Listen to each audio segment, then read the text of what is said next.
نحمده ونصلي على رسول الكريم. أعوذ بالله من الشيطان الرجيم. بسم الله الرحمن الرحيم. ولتكن منكم أمة يدعون للخير ويأمرون بالمعروف وينهون عن المنكر وأولئك هم المفلحون.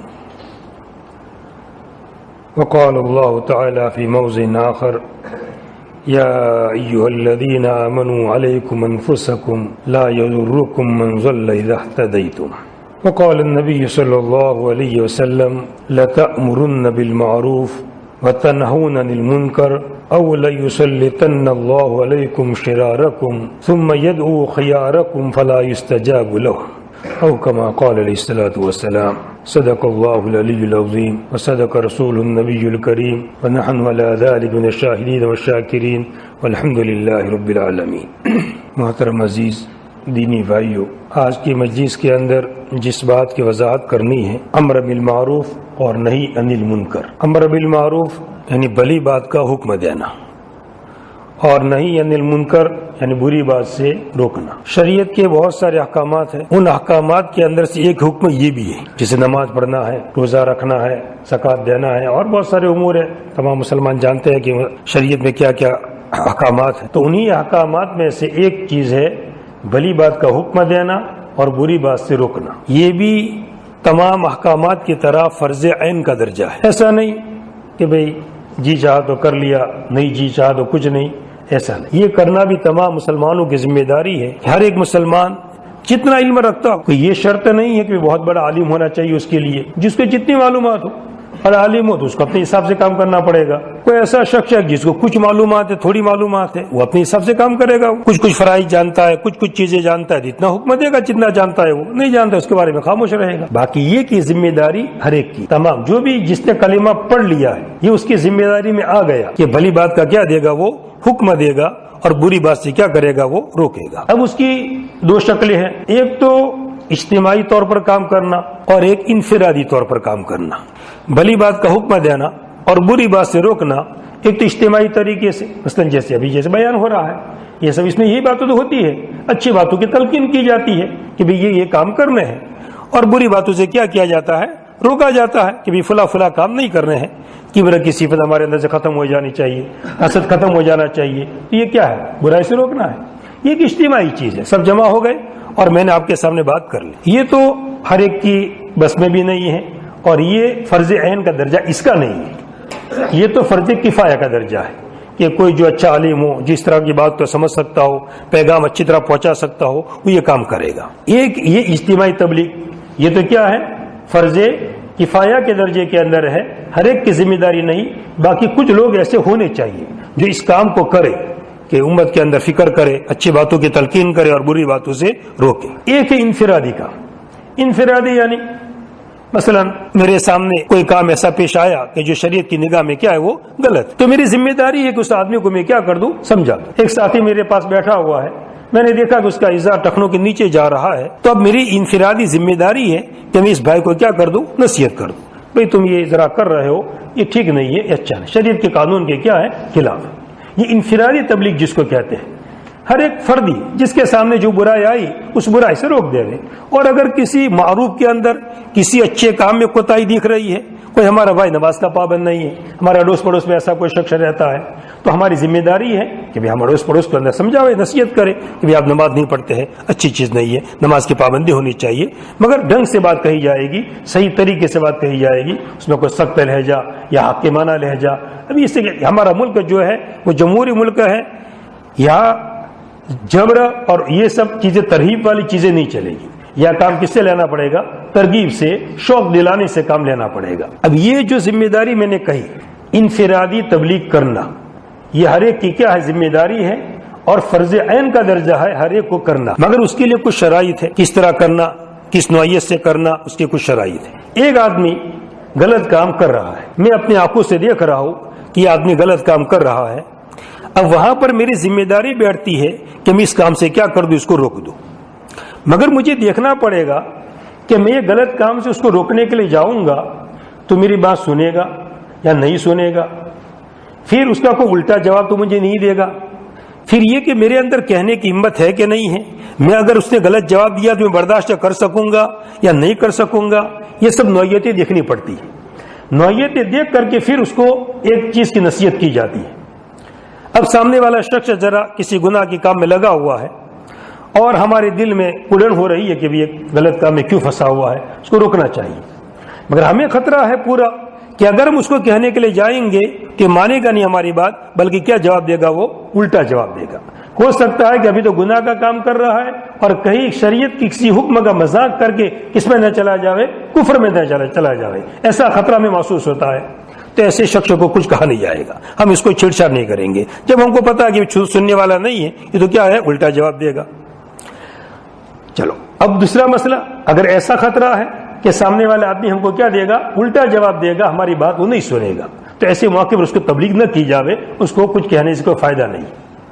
مگر ہمیں اس بات کا یقین ہے کہ الٹا جواب تو وہ نہیں دے گا، باتوں معقول ہی کرے گا، مگر ہمیں کچھ الفاظ اس کی وجہ سے کبھی سننے پڑے، کہہ دے گا بڑے سمجھانے والے آ گئے ہیں، دیکھے ہیں تم کتنا کرتے ہو، ایسا کچھ الٹا جواب دے گا۔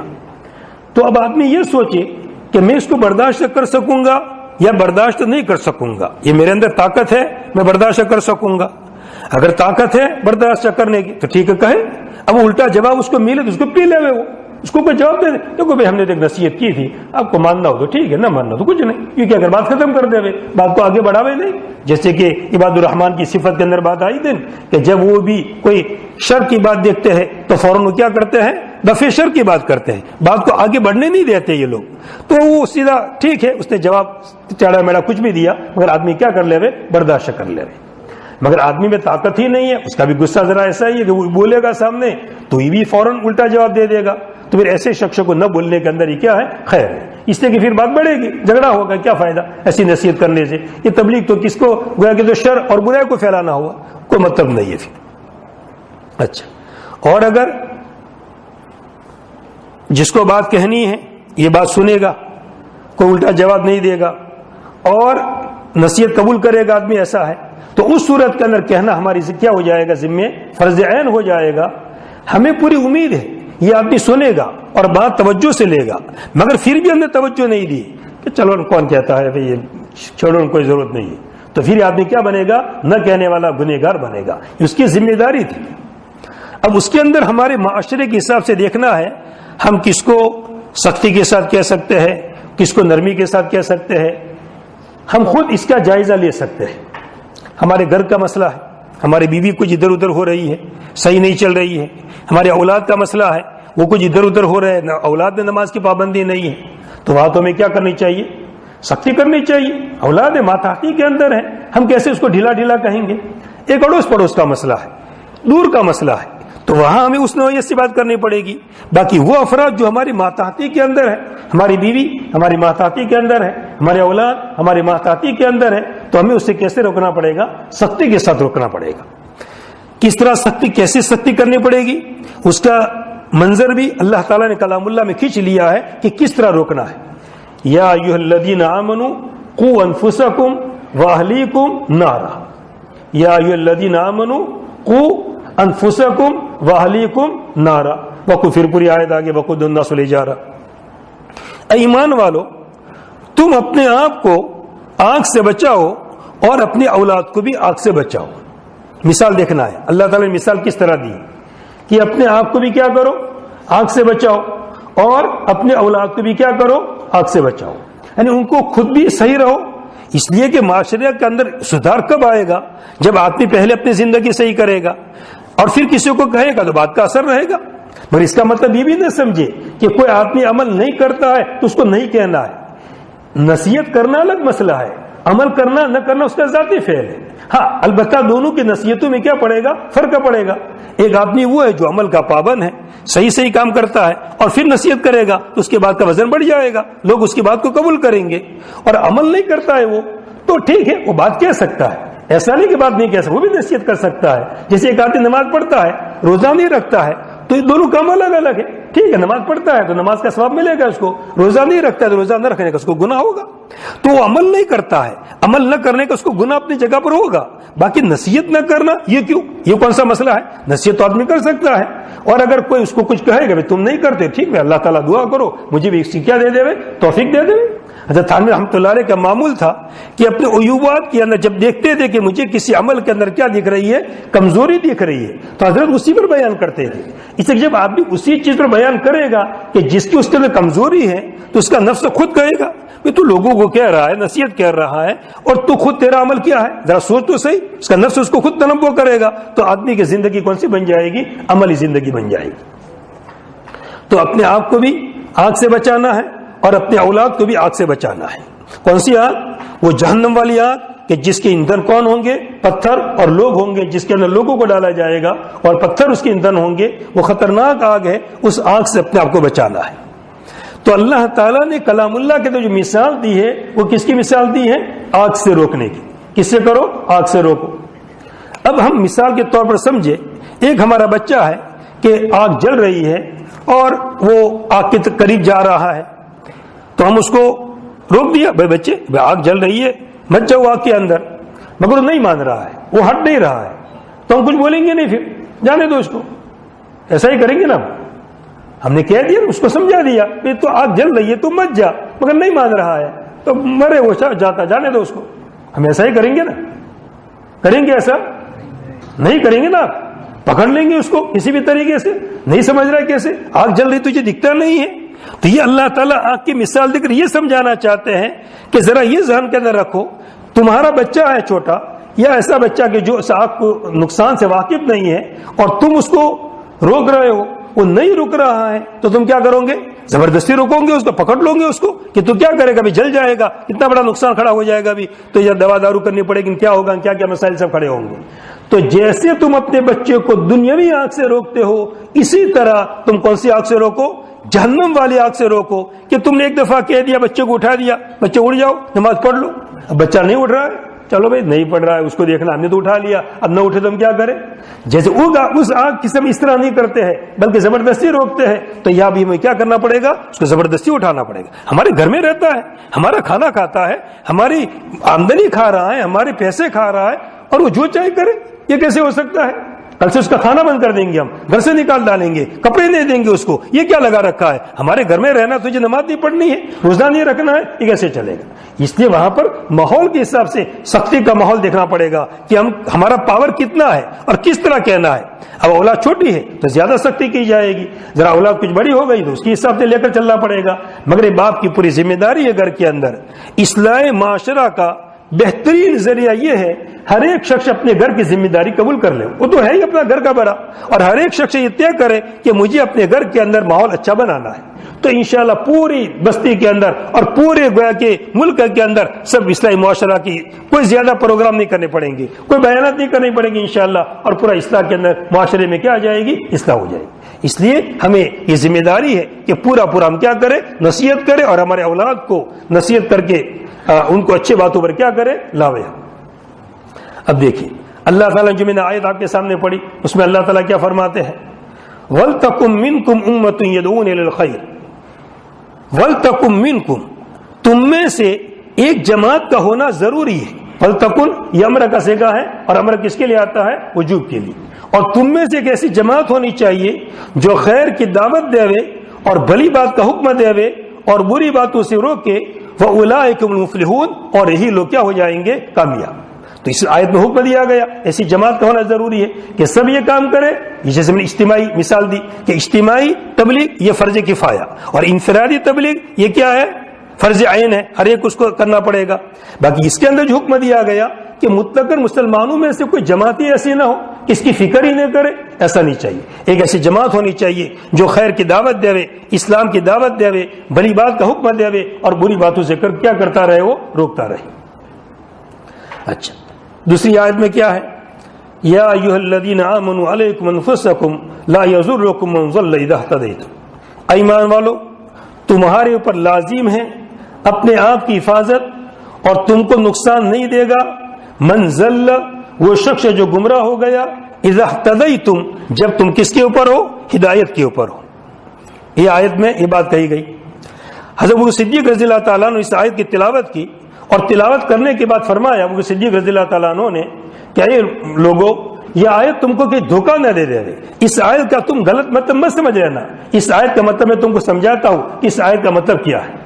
آیت میں کیا کہا گیا کہ ایمان والو، اگر تم ہدایت کے اوپر ہو، تم صحیح سے راستے پر چل رہے ہو، اور کوئی گمراہ ہے، غلط راستے پر چل رہا ہے، تو تم صحیح راستے پر ہو، تو کسی اور کی گمراہی تمہارے لیے کوئی نقصان دہ ثابت نہیں ہوگی، تمہارا کوئی نقصان نہیں ہوگا۔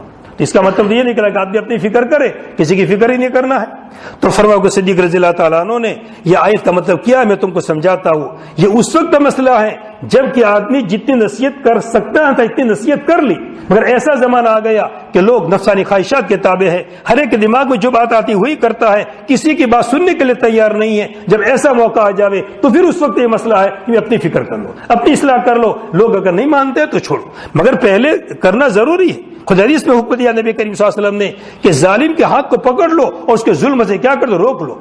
حدیث میں جو مثال دی ہے تاکچے جیسے کہ یہ دروازہ ہے، اس کو کیا فریم کے اندر کیا کر دیا گیا ہے، بند کر دیا گیا ہے، تو ظالم کو پکڑو اور اس کو تاکچے کے اندر فریم کے اندر اس کو کیا کر دو، بند کر دو۔ اس طرح مثال دے کر کے آپ نے سمجھایا کہ جب تک تمہیں ایسا نہیں روکوں گے اس سے کوئی کام نہیں چلے گا۔ اس لیے تمام کی ذمہ داری ہے کہ غلط کام کرنے والوں کو کسی بھی طریقے سے روکنے کی کیا کرے، کوشش کرے۔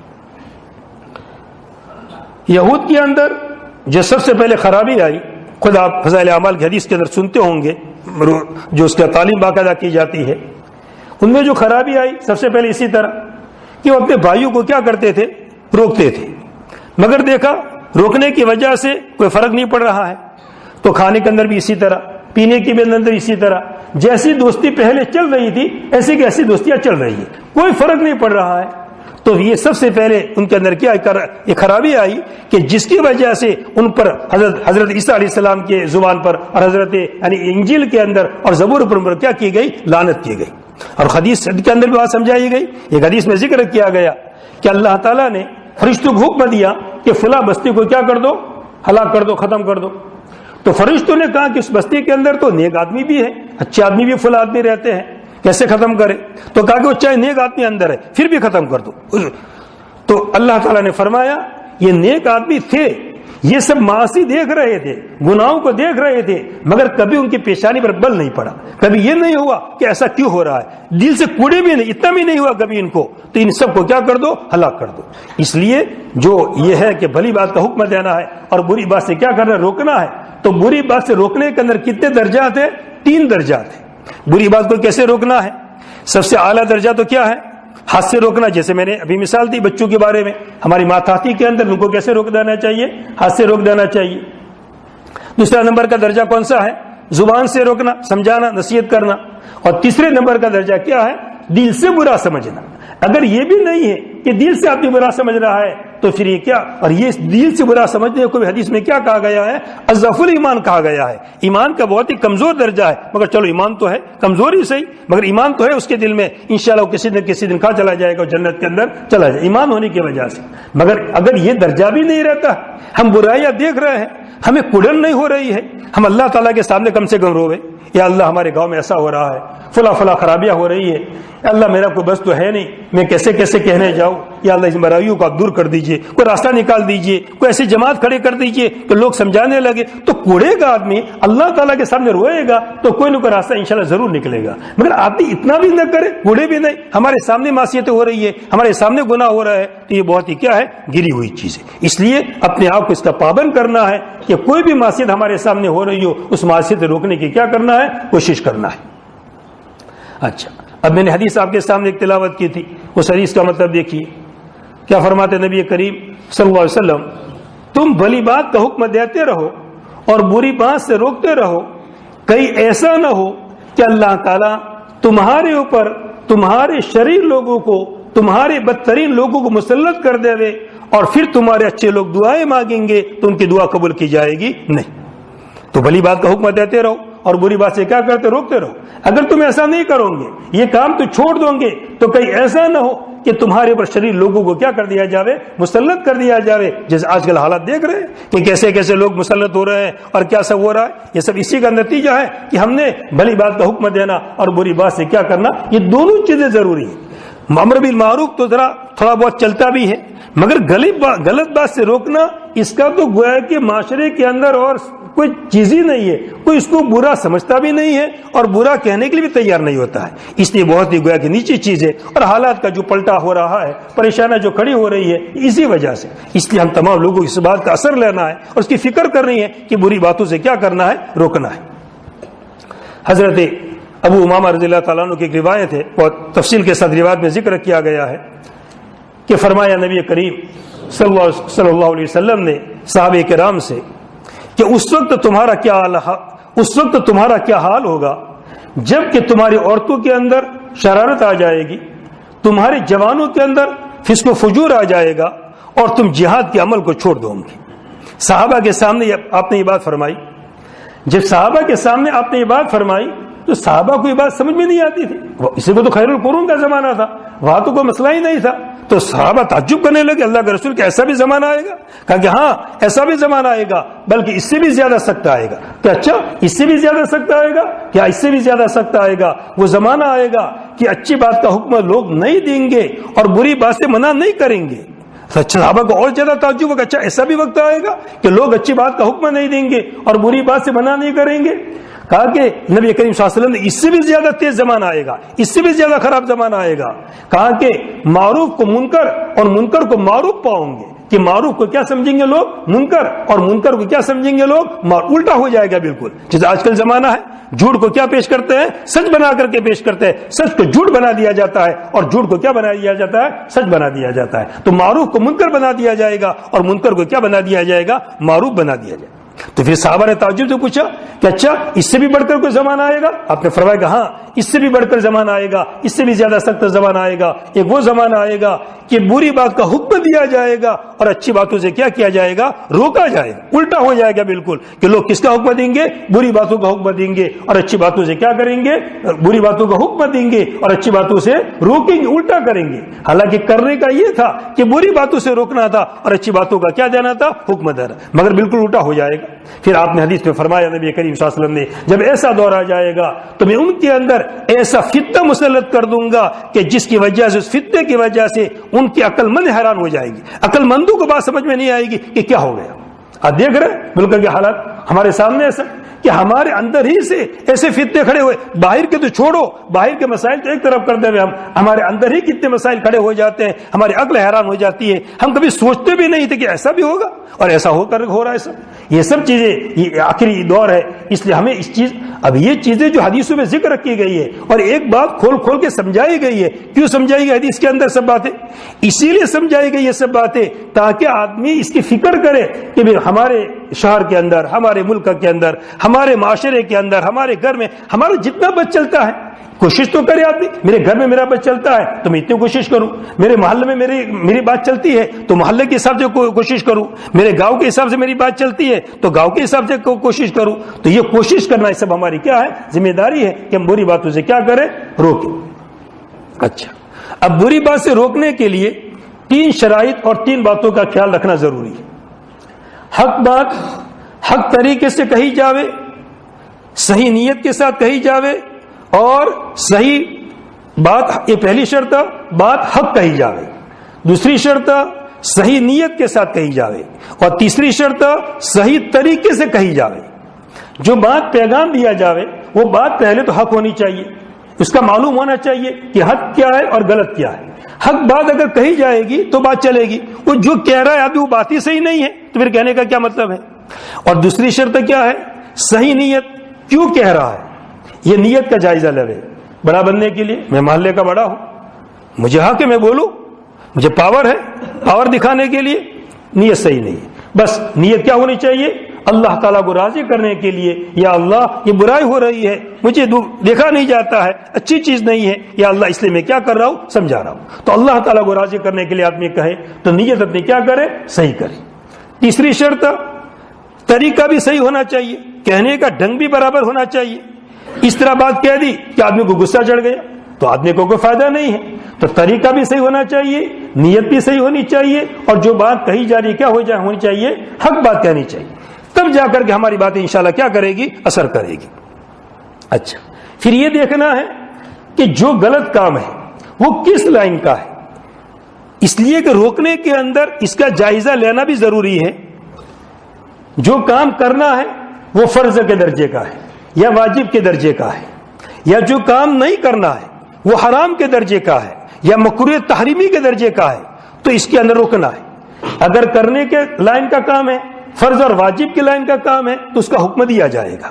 اور نہ کرنے کے کاموں میں حرام درجے کا ہے, مکروہ تحریمی کے درجے کا ہے, تو اسے کیا کیا جائے گا؟ روکا جائے گا. مگر بعض کام مستحبات کی لائن سے ہوتے ہیں, آداب کی لائن سے کام سے ہوتے ہیں, تو وہاں پر اس میں سختی نہیں کی جائے گی. وہاں پر جیسے بعض دفعہ مثلا کسی آدمی نے کھڑے کھڑے پانی پی لیا, تو ہوتا ہے بعض دفعہ کھڑے کھڑے پانی پی لیا, تو اس شخص کو ایسا سختی سے ڈانٹا جاوے گویا کہ نماز ہی نہیں پڑھی.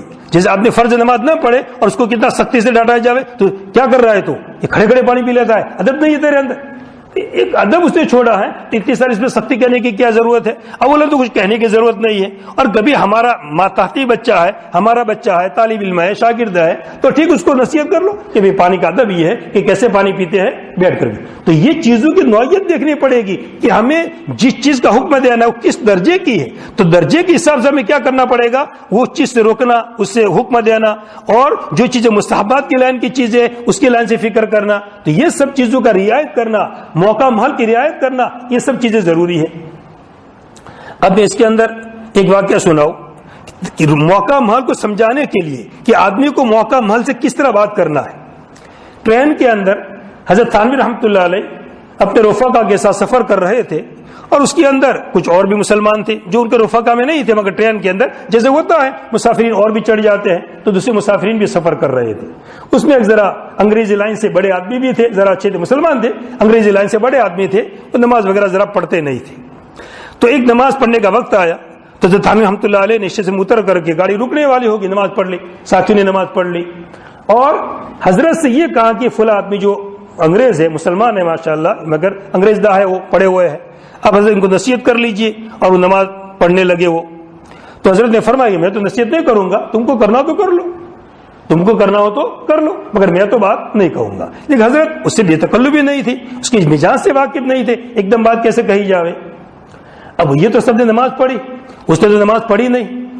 اب اس کے دل میں تو یہ تھا کہ جب مجھ سے نماز میں نے پڑھی نہیں ہے اور ان سب نے نماز پڑھی ہے, تو یہ تو میرے پاس جب آئیں گے پھر سے ریٹرن تو مجھ سے بات ہی نہیں کریں گے. وہ تو میں نے نماز نہیں پڑھی, اتنا بڑا گناہ کر لیا میں نے, تو جب مجھ سے بات ہی نہیں کریں گے, یہ تو اللہ والے بزرگ لوگ ہیں, مجھ سے بات ہی نہیں کریں گے. مگر تھانوی رحمۃ اللہ جب پھر سے ٹرین میں بیٹھے, پھر سے ڈبے کے اندر بیٹھے, تو جیسے پہلے بات چیت کر رہے تھے بس ایسی بات چیت, کوئی فرق نہیں بات چیت کے اندر. جس محبت اور انداز سے پہلے بات چیت کر رہے تھے اسی محبت انداز سے اسی طرح بات چیت کر رہے, کوئی فرق نہیں. حضرت اسٹیشن آیا, وہ اپنی جگہ چلا گیا, اپنی جگہ چلے گئے, مسئلہ ختم ہو گیا. کچھ وقت کے بعد اسی شخص سے تھانوی رحمۃ اللہ علیہ سے ملاقات ہو گئی. پوچھا حضرت تھانوی رحمۃ اللہ علیہ سے کہ آپ نے مجھے پوچھا پہچانا؟ کہا کہ نہیں میں نے تو آپ کو نہیں پہچانا, وہ تو سفر میں کون یاد رکھتا ہے. تو کہا کہ میں اس وقت یاد دلایا پورا واقعہ کہ فلاں موقع پر فلاں ٹرین میں ساتھ میں تھے, میں نے اس وقت نماز نہیں پڑھی تھی. تو اس وقت ٹھیک ہے, اس دن تو میں نے نماز نہیں پڑھی تھی, مگر میرے ذہن میں یہ تھا کہ جب آپ نماز پڑھ کر کے آئیں گے تو مجھ سے بات جیسے کرنی چاہیے ایسی نہیں کریں گے. مگر جو آپ نے انداز مجھ سے بات چیت کی, کوئی آپ نے فرق نہیں کیا, تو میں اندر اندر نادب بن گیا, پریشان ہو گیا. وہ تو نماز گئی تو گئی وہ تو, مگر اس کے بعد سے آج تک میری ایک بھی نماز نہیں گئی. تو یہ گویا کہ موقع مال کے حساب سے حضرت نے کچھ نہیں کہا, مگر وہ اندر کی کیفیت کا اثر پڑا, اور کیفیت کے اثر کی وجہ سے آدمی کیا بن گیا؟ تائب بن گیا. خود کہہ رہا ہے کہ وہ نماز تو میری گئی وہ گئی, مگر آج تک اس کے بعد کوئی نماز میری گئی نہیں. اس لیے یہ سب چیزیں ہمیں امر بالمعروف کے اعتبار سے اور نہی عن المنکر کے اعتبار سے ہمیں یہ چیزیں پیدا کب ہوگی؟ آپ نے سوچے بھی یہ ہوگا کب؟ یہ اندر آدمی کو ایک جذبہ بنانا پڑے گا, ایک فکر بنانی پڑے گی کہ میرے معاشرے کے اندر سدھار آنا چاہیے, میں کیا کروں. 10 منٹ کے لیے آدمی ذرا دماغ فارغ کرے اور اس کے لیے بیٹھے. اس کے لیے سب سے پہلے تو اپنی ذات میں سوچے کہ میرے اندر کتنی خرابیاں ہیں, مجھے اپنی خود کی کتنی اصلاح کرنی ہے. پہلے تو پوری مکمل اپنی اصلاح کر لے, اپنے گھر کی اصلاح کر لے. اب آگے آدمی دیکھے کہ میرے محلے میں کیا ہو رہا ہے, میرے گاؤں میں کیا ہو رہا ہے, تو ایک ایک چیز کی فکر لی جائے گی. اور یہ کام ہماری ذمہ داری کے اندر ہے. اگر ہم نے اس کی فکر نہیں کی تو آئندہ زمانہ بڑا خطرناک آئے گا کہ مسلمان گویا کہ اپنی اسلام پر اور ایمان پر رہنا مشکل ہو جائے گا. ابھی تو ٹھیک ہے ماشاءاللہ, ہم اتنا بھی سمجھتے اپنے آپ کو ہم مسلمان ہیں, ہم ایمان والے ہیں, ایمان کی باتیں کی جاتی ہے. کہیں ایسا نہ ہو کہ ایمان کی باتیں ہمارے اندر سے کیا ہو جاوے, نکل جاوے, اسلام کو گویا کہ اوپرا سمجھا جائے, ایسا نہ ہو. اس لیے ہمارے معاشرے کی فکر کرنا ضروری. جب آدمی خود فکر کرے گا, دوسرے کی تو اصلاح ہو کہ نہ ہو، مگر انشاءاللہ اس آدمی کی کیا ہو جائے گی، ضرور اصلاح ہو جائے گی۔ اس لیے موقع محل دیکھ کر کے کس طرح بات کرنا۔ اب جیسے ماشاءاللہ یہ سب ساتھی یہاں پر بیٹھے ہوئے ہیں، اب خود ایک گویا کہ ہمارے یہاں مسجد میں ہی گویا کہ ایک ساتھی تھے، اب وہ گویا کہ چاندی کا وہ پہنتے تھے، حالانکہ وہ صحیح نہیں ہے، مرد کے لیے جائز نہیں ہے پہننا وغیرہ اس کو بالکل۔ اب میری نظر ان پر پڑی، مگر میں نے نہیں کہا قصدن، میں نے کہا بھائی پتہ نہیں بھی کون ہے کیسا ہے، کوئی کہنا کوئی ٹھیک نہیں ہے، میں نے کچھ نہیں کہا۔ مگر ایک دفعہ ایسا اتفاق ہوا کہ میرے پاس ایک اور ساتھی ان کے دوست بیٹھے تھے، وہ دوست نے بھی تکلف ان میں کہہ دیا کہ کیا تو پہنا ہے۔ اب میں نے ذرا ان کو پھر تھوڑا کہہ دیا، میں نے تھوڑا تو ماشاءاللہ اب میں نے پہلے کوئی، حالانکہ میں نے پہلے دیکھا تھا، مگر میں نے کہا میری کوئی بھی تکلفی نہیں ہے، مجھے کہنا ٹھیک نہیں، مگر اس کا دوست تھا، اس نے ماشاءاللہ نصیحت کر لی، کہہ دیا، تو میں نے کہا کہ یہ تو اچھی چیز نہیں ہے، یہ تو عورتوں کی چیز ہے۔ تو ماشاءاللہ اس آدمی نے فوراً اصلاح کر لی اپنی، اور اس چیز کو کیا کر دیا، ختم کر دیا۔ مگر یہ آدمی موقع محل کے حساب سے خود وہاں پر ایک دفعہ میں چھاپی کے اندر جماعت آئی ہوئی تھی، اب وہ جماعت تھی تو اس نے بھی سونے کا وہ چین آتی ہے، چاندی کی تھی یا سونے کی پتہ نہیں یاد نہیں، وہ چین پہنی ہوئی تھی۔ حالانکہ مردوں کے لیے کوئی زیور پہننا جائز نہیں ہے، نہ سونے کا نہ چاندی کا، صرف انگوٹھی کی اجازت ہے۔ کتنی؟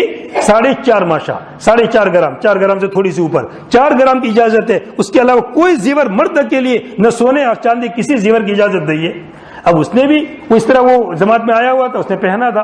اب میں نے نماز کے بعد سلام پھیری تو میں نے اس پر دیکھا یا گلا میں وہ کچھ چین دین لگا ہوا ہے، اب وہ بیچارہ چھپا رہا تھا اندر تاکہ پتہ نہ چل جاوے، مگر میں دیکھ چکا تھا، تو میں نے تنہائی میں بیٹھ کر نماز سلام کے بعد میں نے کہا نہیں کیا پہنا ہے تم نے، تو وہاں کے چین ہے، کیونکہ مجھے معلوم نہیں تھا، میں مسئلہ جانتا نہیں تھا، یہاں آ کر پتہ چلا کہ میں مطلب کہ نہیں پہننی چاہیے، تو میں نکال دوں گا۔ میں کہ ٹھیک آپ نکال دو، اپنے سامان اس کو رکھ دو۔ تو آدمی کو جب ایک ڈھنگ سے اب اس کو فوراً فکر ہو گئی، یہ اسلام اور یہ کیا آدمی کے اندر میرے اندر ایک فکر آئی کہ اس کو تو کچھ کہنا چاہیے، کچھ نصیحت کرنی چاہیے، فوراً اسے اپنے اثر کو کیا کر لیا، قبول کر لیا۔ تو یہ کس چیز کا فرق پڑتا ہے؟ فکر کا فرق پڑتا ہے۔ اپنی فکر سے بات کہی جاتی ہے تو انشاءاللہ ضرور یہ چیزیں انشاءاللہ ہمارے اندر بھی سب میں آ سکتی ہے، کوئی مسئلہ نہیں ہے۔ بس آپ تھوڑی دیر کے لیے مزاج بنائیے کہ ہمیں انشاءاللہ معروفات کو بجا لانا ہے، معروفات کا حکم دینا ہے، اور منکرات سے ہمیں کیا کرنا ہے، روکنا ہے۔ اچھا، اب آداب کی لائن سے جو چیزیں جتنی ہیں، میں نے کہا کہ 2 چیزوں کا فرق کرنا پڑے گا، مستحبات کے اعتبار سے اور کس کے اعتبار سے، فرائض اور واجبات کے اعتبار سے۔ ہر ایک کو ایک ڈھنگ سے لے کر کے چلنا یہ ٹھیک نہیں۔ اب میں اس پر ایک واقعہ سناؤں تاکہ بات اچھی طرح مستحبات کا کتنا فرق اور موقع محل ایک بات سمجھ میں آ جاوے۔ حضرت مفتی شفیع صاحب رحمۃ اللہ علیہ ایک دفعہ دہلی میں سفر کے لیے گئے، اور اس وقت چند اور بھی لوگ تھے ان کے ساتھ سفر کے اندر۔ اب کھانے کا وقت آ گیا، کھانے کا تو ہوٹل میں کھانا کھانے جانا تھا، تو وہ ساتھی جو تھے وہ یوں کہنے لگے حضرت ہم تو نیچے رومال بچھا کر کے کھانا کھائیں گے، یہ سنت ہے نیچے بیٹھ کر کے کھانا، میرے ٹیبل پر سنت نہیں، سنت کے خلاف ہے، تو ہم نیچے کھائیں گے۔ تو مفتی شفیع صاحب نے فرمایا کہ نہیں، کھانا ہے تو ٹیبل پر کھاؤ، اگر نہیں کھانا ہے تو پھر کیا کرو، ہٹو یہاں سے، باقی تم نیچے مسلح بھی بچھا کر کے اور رومال بچھا کر کے نیچے بیٹھ کر کے کھاؤ، یہ نہیں۔ یہ تو لوگ سنت کا کیا کریں گے، مذاق کریں گے کہ اچھا ان کا مذہب یہ دعوت دیتا ہے، اسلام اس کی دعوت دیتا ہے کہ نیچے بیٹھ کر کے رومال بچھا کر کے کھانا، یہ کھانے کی تعظیم نہیں ہوگی۔ ہم تمام لوگ تھبو پر بیٹھے ہیں، ہم اکیلے نیچے بیٹھیں گے تو لوگ ہم پر کیا کریں گے، ہنسیں گے۔ تو اس لیے موقع محل کے اعتبار سے دیکھنا پڑتا ہے کہ بھی کیا چیز ہے۔ اب وہاں پر مناسب یہ کہ آدمی کہاں کھا لے، ہوٹل پر کھا لے، میز پر کھا لے، کرسی پر کھا لے، ورنہ پھر لوگ کیا کریں گے، توہین کریں گے۔ تو یہ سب موقع محل کے حالانکہ مفتی صاحب تھے تو شفیع صاحب تھے اور بڑے مفتی صاحب ہے، مگر لوگوں کی نصیحت کی کہ سنت پر عمل اس طرح بھی نہ کیا جاوے کہ لوگ اس کو کیا بنا دے، مذاق بنا دے۔ اس لیے کہ سنت پر عمل کرنا سنت ہے، اور لوگوں نے اگر اس کو مذاق بنایا تو یہ سب آدمی کس میں چلے جائیں گے، کفر میں چلے جائیں گے۔ سنت کا مذاق کرنا کفر ہے، یہ بڑی خطرناک چیز ہے کہ ایک مسلمان کو گویا کہ کیا بنا دینا، کافر بنا دینا۔ امام آمش کا واقعہ اسی طرح لکھا ہے۔ حضرت سلیمان نے ایک محدث ہے سلیمان آمش کے معنی چندیا، کہ جن کے آنکھوں کے اندر ذرا کیا ہوتی تھی، مسٹیک ہوتی تھی۔ یہ بڑے گویا کہ محدثین کے اندر سے، کہ امام بخاری کے بھی استاد ہے، بڑے محدثین کے اندر سے۔ ان کے ایک شاگرد تھے جن کا نام تھا عبد الرحمن عارج، تو ان کو عارج کہتے تھے، لنگڑا، وہ لنگڑے تھے تو عارج کہتے تھے۔ محدثین کے وہاں جو نام چلتا ہے وہ چل پڑتا ہے، تو اسی نام سے پھر ان کو یاد کیا جاتا ہے۔ اب وہ آمشی کے نام سے پہچانے جائیں گے اور عارجی کے نام سے، یہ کوئی غیبت نہیں ہے، اس لیے کیونکہ ان کی شہرت اسی نام سے ہو گئی ہے، اس کے بغیر یہ پہچانے نہیں جائیں گے۔ تو عارج ان کے شاگرد تھے۔ اب یہ امام آمش کے ساتھ ہر وقت رہتے تھے، تو ہر وقت رہتے تھے برابر اچھی طرح، کبھی الگ ہی نہ ہو، بازار میں جاوے تو بھی ساتھ میں، ہر جگہ ساتھ میں. تو جب بازار میں جاوے تو لوگ کیا باتیں کرے؟ استاد چندیا، استاد تو آمش، اور یہ شاگرد کیسا لنگڑا، یہ سب باتیں کرے. تو امام آمش رحمۃ اللہ علیہ نے امام عارج ان کے شاگرد کو کہا کہ آئندہ جب میں بازار جاؤں تو تم میرے ساتھ نہ ہو. کہا کہ کیوں میں آپ کے ساتھ نہ ہوں؟ آپ میرے استاد ہیں، ساتھ میں چلوں گا میں تو. کہا کہ دیکھو لوگ کیا باتیں کرتے ہیں، کیا کہتے ہیں کہ استاد تو چندیا آمش ہے اور شاگرد کیسا ہے؟ عارج اور لنگڑا ہے. تو اگر اس میں کیا ہے، جو لوگ باتیں کریں اس میں کیا فرق پڑتا ہے؟ وہ مذاق ایسے کرتے رہے، گناہ ان کو ہوگا، ہم کو تو کچھ ہونے والا نہیں ہے، ہم کو تو کیا ملے گا؟ ثواب ملے گا. تو امام عامش رحمۃ اللہ نے آگے جواب کیا دیا، یہ اصل جواب سننا ہے کہ اگر میں ایسا کر لے تم میرے ساتھ نہ ہو تو لوگ ہماری مذاق نہیں کریں گے اور گناہ سے کیا ہو جائیں گے؟ وہ بچ جائیں گے. تمہارا میرے ساتھ رہنا کوئی ضروری تو ہے نہیں کہ چلو میرے ساتھ ہی چلنا ہاں کوئی کام الگ مسئلہ ہے، باقی ہر وقت تو کوئی ساتھ میں رہنا کوئی ضروری نہیں ہے.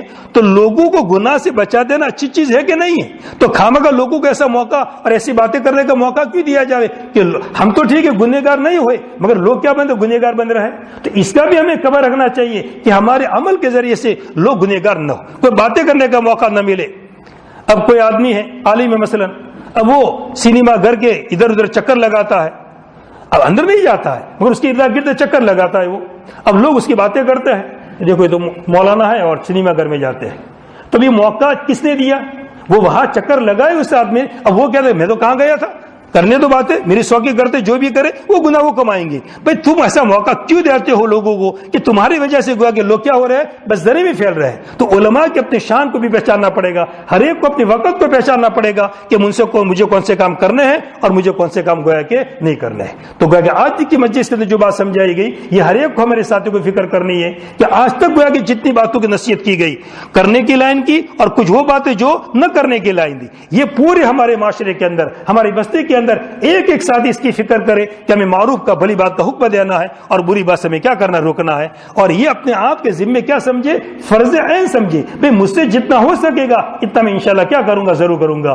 کچھ اگر زیادہ نہ ہو سکے تو کم سے کم اپنے گھر کی تو آپ بھی فکر کر لے کہ میرے گھر کے اندر انشاءاللہ کوئی برا نہیں ہونے دوں گا انشاءاللہ. اگر اتنی بھی ہم فکر کر لیں گے انشاءاللہ تو ہمارے بستی کے اندر کیا آ جائے گا؟ انشاءاللہ انقلاب آ جائے گا. اللہ تعالیٰ مجھ بھی توفیق نصیب فرماوے اور آپ حضرات کو بھی توفیق نصیب فرماوے.